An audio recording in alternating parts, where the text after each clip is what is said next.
शांति का संपादन हमें करना क्या है, किसी तरह हमारे जीवन में शांति का संपादन हो जाए। फायदा क्या होगा, इससे अहम शुद्ध हो जाएगा, क्योंकि सर्वोपरि अहम है और वो अहम ही अशुद्ध है, तो इसलिए उस अहम को शुद्ध हो जाएगा। और कैसे होगा, बुराई रहित होना सत्संग से साध्य है। सत्संग के द्वारा हम बुराई रहित हो जाएंगे और भलाई हो जाना दैवी विधान है। प्रकृति के द्वारा प्रकृति हर एक चीज को शुद्ध कर लेती है, तो इस प्रकार दैवी विधान के द्वारा भले हो जाएंगे। अब हमें कोई भलाई सीखनी नहीं है और सिखानी नहीं है। बुराई रहित होने से भलाई स्वतः अव्यक्त होती है। हमें तो आत्मनिरीक्षण करके, अपना निरीक्षण करके, यदि उसमें कोई दोष है तो उसको मिटाना है।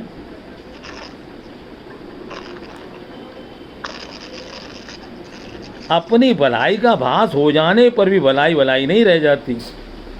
हमें ऐसा लगा, अरे भाई अब तो बहुत लाभ हो गया, हमको तो बहुत दिन से सत्संग जा रहे हैं ना, अब तो हम भले हो गए,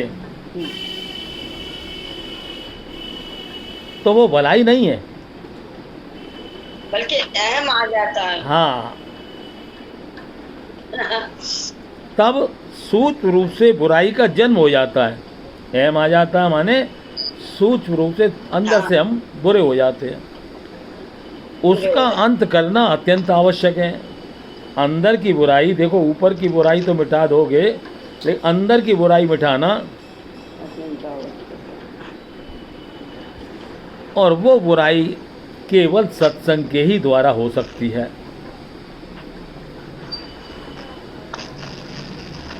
यह तभी संभव होगा जब साधक सजगता पूर्वक आत्मनिरीक्षण करे। कभी कभी अकेले बैठकर निरीक्षण भी करो, अपने को चेकअप करो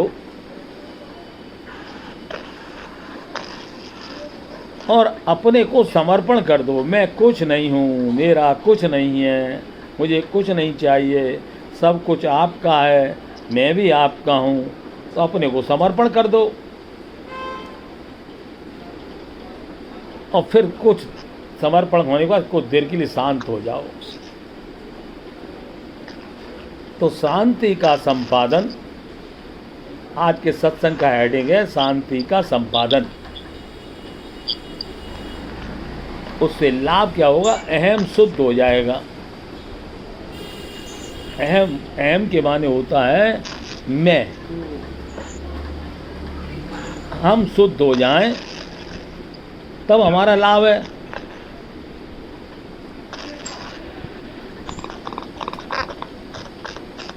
अपने द्वारा अपने को समझा बुझाकर बुराई रहित कर लेना बहुत बड़ा पुरुषार्थ है। अपने को अकेले में बैठाल के समझा बुझाएं, केवल बुराई रहित हो जाएं।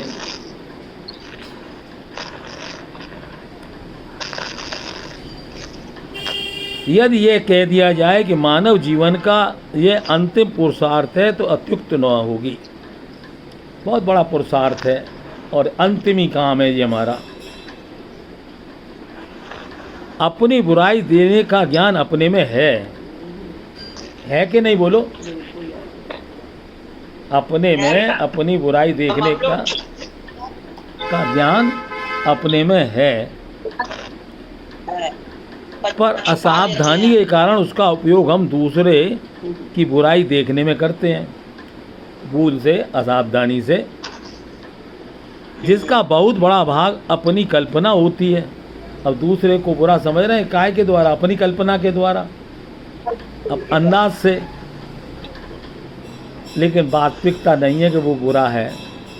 वास्तविक बुराई का ज्ञान तो अपने संबंध में ही सबब है।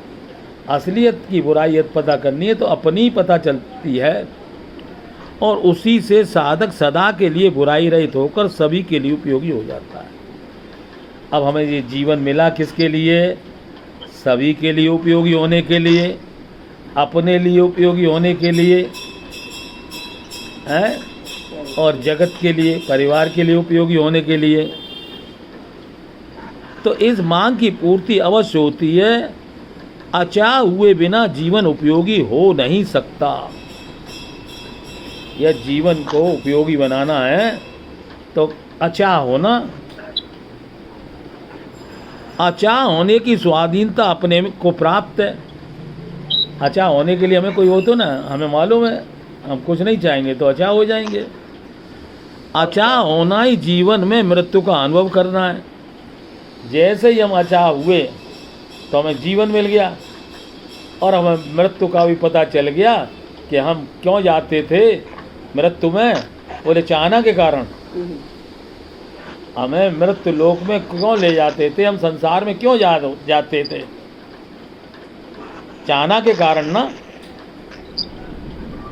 तो हम अचाह हो गए तो जीवन में ही हमें मृत्यु का भी पता चल गया। जीवन में मृत्यु का अनुभव होने पर अविनाशी स्वाधीन जीवन की प्राप्ति होती है। जीवन में हमें पता चल गया, अचाह होते ही हमें मिला क्या, बोले अविनाशी स्वाधीन रस रूप जीवन। अब मूल प्रश्न होता है अचाह होने के लिए क्या करें, कैसे हम अचाह हों। विचार विनिमय में बैठे हैं तो हम अचाह कैसे हों, अचाह होने के लिए हम क्या करें। तो पहली बात है बल का सदुपयोग,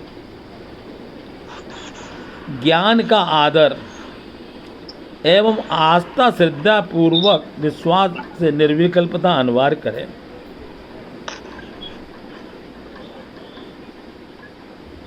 अचाह होने के लिए हम क्या करें, बल का सदुपयोग, ज्ञान का आदर और आस्था एवं श्रद्धा विश्वास में विश्वास करें और निर्विकल्पता अनिवार्य है। किसी प्रकार की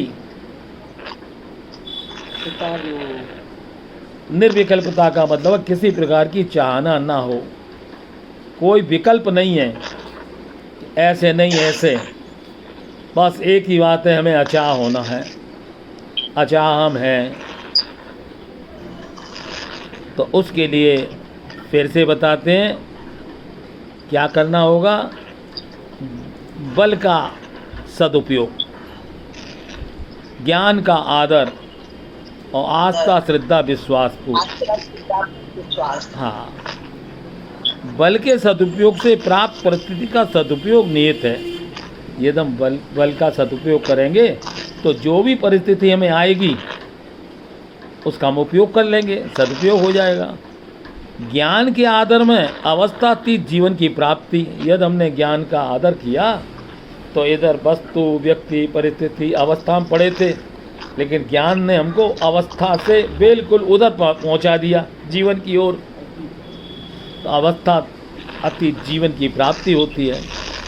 और विकल्प रहित विश्वास से आत्मीय संबंध, यदि हमारे जीवन में किसी प्रकार का विकल्प ना हो, ये नहीं हो भगवान मिलेंगे कि नहीं मिलेंगे या कोई चीज़ हमारे साथ होगी नहीं, तो हमें करना विकल्प रहित विश्वास, आत्मीय संबंध हो जाएगा। इससे अखंड स्मृति तथा अगाध प्रियता की प्राप्ति होती है। परिस्थिति का सदुपयोग धर्म विज्ञान है और अवस्थातीत जीवन में ही तत्वज्ञान है एवं प्रियता से ही जीवन प्रेमास्पद के लिए होता है। इसलिए प्रत्येक मानव साधन निष्ठ होने में सर्वदा स्वाधीन है। सत्संग हमें क्या करेगा, साधन में लगा देगा। साधन पर सत्य को स्वीकार करना प्रत्येक साधक के लिए अनिवार्य है। हम सबको सबसे पहला काम क्या करना होगा, सत्य को स्वीकार। सत्य है, सत्य को स्वीकार करने पर सफलता अवश्य मिलेगी। इसी सद्भावना के साथ आज की बात यही है कि हमें शांति का संपादन करना है और वो शांति का संपादन बुराई रहित होने से हो जाएगा। बुराई रहित होने के लिए सत्संग का ही लिए बैठे का ही लिए इस समय सत्संग में क्यों बैठे हैं? सत्संग, रहित होने के लिए। हाँ, तो हमने सत्य को स्वीकार करेंगे तो हम बुराई रहित हो जाएंगे। बुराई रहित। अब यहाँ ये नहीं कि हम बुराई नहीं करेंगे, बुराई करेंगे, उससे कोई लेना देना नहीं है। लेना देना सत्य को स्वीकार करना। हमने जो सत्य है उसको स्वीकार कर लिया तो फिर हमसे बुराई होगी ही नहीं। सही बात। फिर हमसे सत्य में आए तो हमें फिर हमसे बुराई होगी नहीं। और ये भलाई जो है देवी योग है।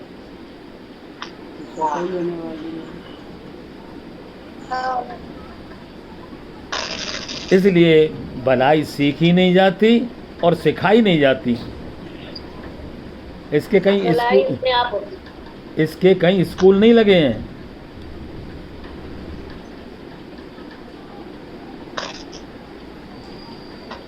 इनके स्कूल नहीं लगे हैं। और बाकी चीज़ों के तो बड़े स्कूल लगे हैं। देखो, भीख मांगने के भी स्कूल लगे हुए हैं। जहाँ भीख मांगना सिखाया जाता है उसके स्कूल लगे हुए हैं।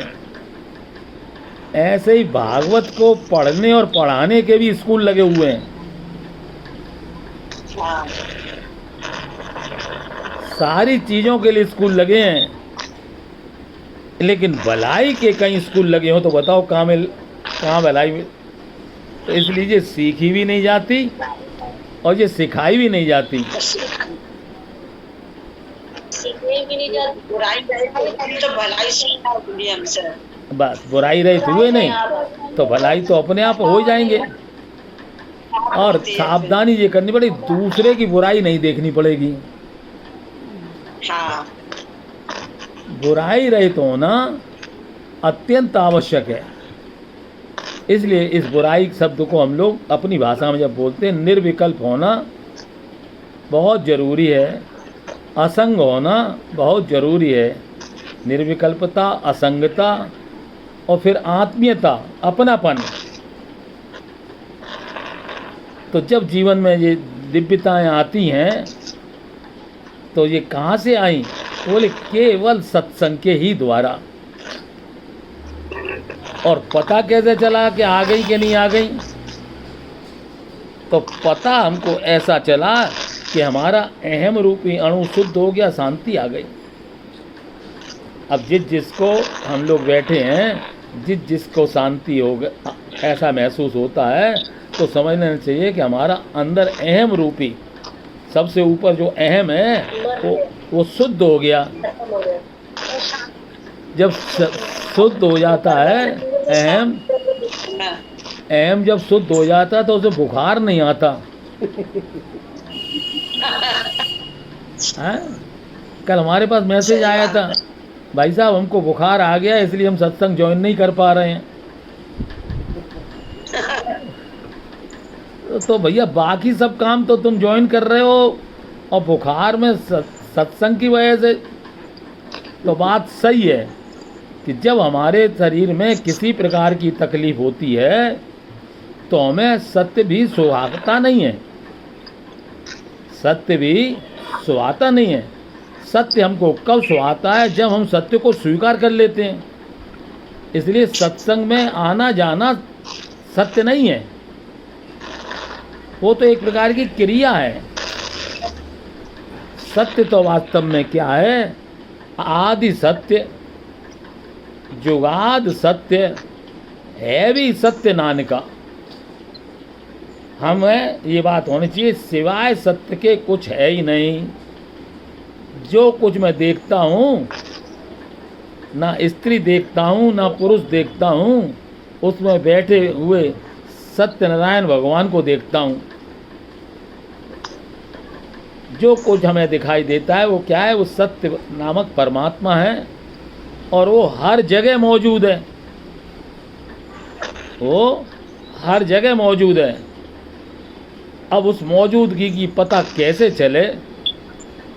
तो मंजू से सुन लो, सुना देगी वो। जर्रे जर्रे में है झांकी भगवान की,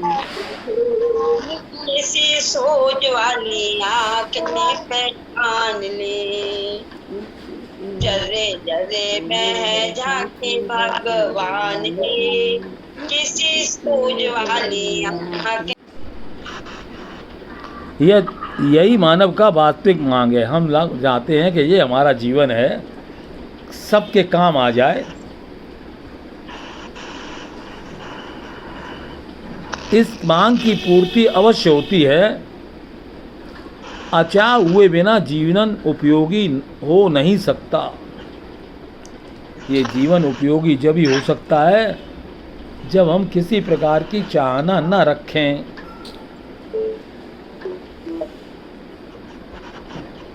अचाह होने की स्वाधीनता अपने को प्राप्त है, इसके लिए हमें कुछ करना थोड़ी है। स्वाधीन व्यक्ति यानी अपने पैरों पर खड़ा व्यक्ति स्वाधीन ही है। अचाह होना ही जीवन में मृत्यु का अनुभव करना है। यानी अब हम अचाह व्यक्ति संसार में नहीं जाएगा, क्योंकि संसार में जाने का नाम है मृत्यु और अपने आप में रहने का नाम है अमृत्व। यदि हम अपने आप में रहेंगे तो अमृत में रहेंगे। इसलिए कहते हैं अपने आप को जितनी जल्दी हो सके जान लो, अपने स्वरूप में आ जाओ।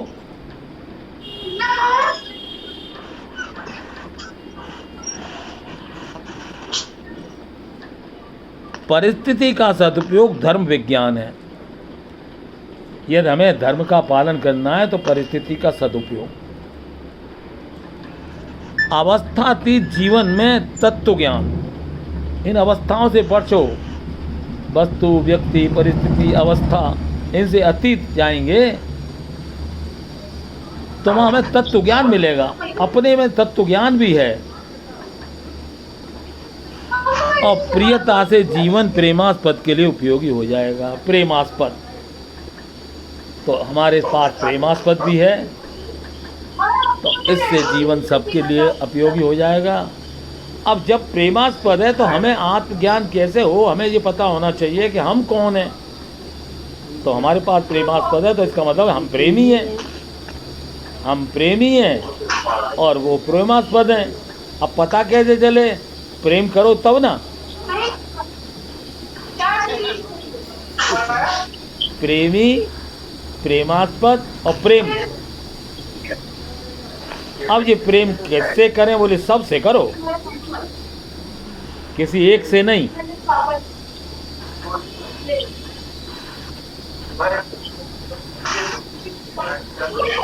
और वस्तु, व्यक्ति, परिस्थिति, अवस्था, इनसे अतीत जाएं। हम शरीर और संसार की बात कम करें, ना ही करें, तो उस समय हमें तत्व ज्ञान व्यक्ति संसार की बात नहीं करता, क्योंकि गुरु हमें ऊंची सीट पे बैठालता है और हमें नीची सीट पे जाने की आदत है। यानी शरीर और संसार में ही जाते हैं, तो हमें शरीर और संसार में नहीं जाना है। गुरु ने हमें ऊंची सीट पे बैठाला है, तो हम वस्तु, व्यक्ति, परिस्थिति, अवस्था, इधर ना जाके इनसे अतीत जाएंगे। उधर है तत्व ज्ञान। एवं प्रियता से ही जीवन प्रेमास्पद के लिए उपयोग।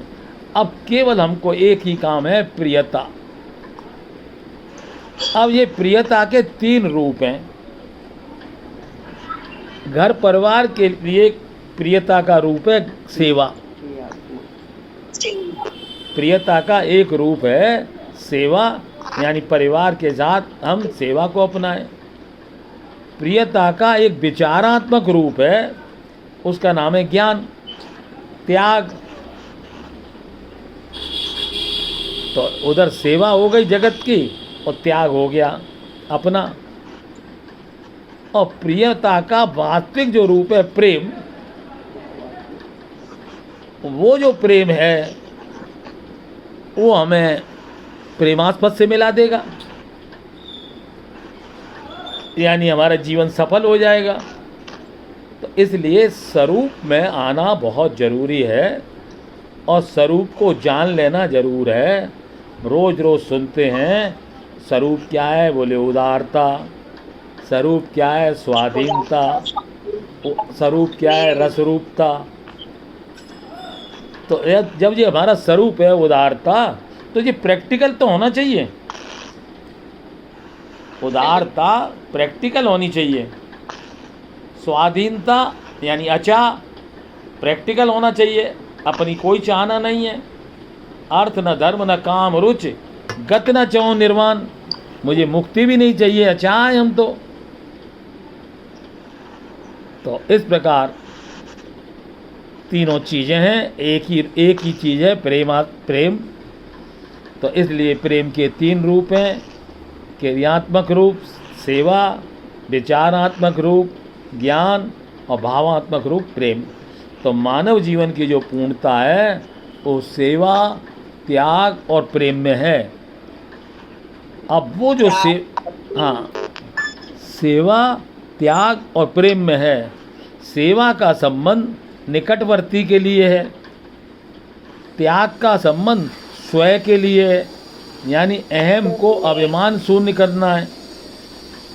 त्याग का मतलब है अहम में कुछ, मैं अहम माने मैं कुछ नहीं हूँ और मेरा कुछ नहीं है।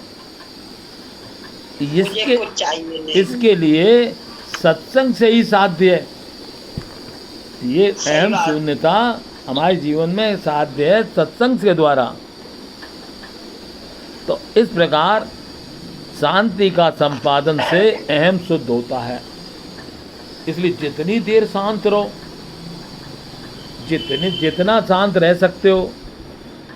अब तुम देख लो हमारी सीता गोविंद का बहन जी को, कितनी शांत रहती हैं।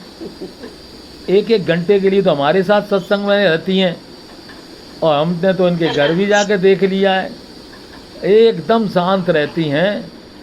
तो इस शांति के संपादन से इनका जो अहम रूपी अणु है वो शुद्ध हो गया है। शुद्ध हो गया क्या मतलब? अब हमारा जन्म मृत्यु से छुटकारा हो गया। अब हमें ऐसा ज्ञान मिला, ऐसा गुरु मिला कि अब हमारा जन्म नहीं होगा। और सच पूछो तो जब जन्म नहीं होगा तो मृत्यु भी नहीं होगी। तो इसका मतलब हमें हमारे स्वरूप का हमको बोध हो गया। जिस समय हमें हमारा स्वरूप का बोध हो जाता है तो फिर हमारा कुछ करना नहीं रहता। पहले हमारे जीवन में दिक्कत क्या थी कि कुछ करना था तो करने के लिए कुछ चाहना थी। अब वो चाहना पूरी नहीं होती थी। कुछ चाहते थे, कुछ पूरी हो जाती थी, फिर एक नई चाहना आ जाती थी, फिर एक चाहना आ जाती थी। तो इस प्रकार हम चाहना के जाल में फंस गए थे। सत्संग ने हमें अहम को शुद्ध किया और अचाह बना दिया। अब हमें कुछ नहीं चाहिए। अर्थ माने होता है धन, हमें अर्थ भी नहीं चाहिए। अर्थ न धर्म न काम रुचि, गति न चाहो निर्माण। हमें किसी बात की जरूरत नहीं है। अरे जिसका साथी हो भगवान, उसका क्या करेगा? हम क्या करेंगे? अरे जिन्हें सबकी चाहना है तो उन पर छोड़ दो ना चाहने का काम। हम क्यों चाहना करें? जो सबकी चिंता करते हैं उनको चिंता करने दो। हमारे साथ है प्रभु जी, हमें किस बात की चिंता? और यदि है तो चिंता वो बिन बात की चिंता, बेकार की चिंता, वस्तु की चिंता बेकार की चिंता, व्यक्ति की चिंता बेकार की चिंता, परिस्थिति की चिंता बेकार की चिंता, अवस्था की चिंता बेकार की चिंता। तो हम ये की चिंता में पड़े हैं और सूख गए बिल्कुल। चिंता करते करते हम सूख गए। तो चिंता ऐसी डांकनी काट कलेजा खाए, और संत बेचारा क्या करे, कहाँ तक कथा सुनाए। कितनी कथा सुनाएंगे? क्यों, हमारे पास तो व्यथा ही व्यथा है, हैं? कथा से दुख दूर नहीं होता है। कथा से केवल समय पास हो जाता है। अभी तुम ही सत्यनारायण की कथा करा के देखना, कितनी तुम्हें केले के पत्ते लाओ, पंजीरी के लिए आटा लाओ, फिर दुनिया लाओ, फिर चिन्नामृत लाओ। एक कथा ने कितनी सारी चिंताएं पैदा कर दी। और फिर सत्यवान तब वो कथा सुनी भी तो वो नुकसान कैसे होता गया, बोले प्रसाद छोड़ छोड़ के जाने लगे हैं। लीलावती कलावती की पूरी कथा सुनानी पड़ेगी क्या? याद है? ठीक है। तो इस प्रकार ये मानव जीवन है, केवल शांत होकर रहो। जब कोई कहे तुमसे बोलने की कहे तब जरूर बोलो, और बोलते समय विचार कर बोलो जो कुछ, क्योंकि हम बगैर उसके बोलते बहुत हैं। तो इसलिए कहते हैं बोलत बोलत भय विकार, बोलने से ही ये विकार आए। क्यों? विकार देखो अपने में है नहीं, आत्मा में कोई विकार है नहीं, परमात्मा में कोई विकार है नहीं। तो जब हम विकार का उत्पन्न होता है उस चीज़ से मिलना जिससे हमारा मिलन नहीं है। संसार में जब दो चीज़ मिलती हैं तो संसार में ही काला रंग और सफ़ेद रंग जब मिलता है तब विकार पैदा हो जाता है, ब्लू रंग तैयार हो जाता है। अब वो विकार, जो आकाश है क्या विकार है? तो इस प्रकार हमारा मिलन अपने साथ है। जब भी मिलने की कोशिश करो, अपने को मिलने की कोशिश करो।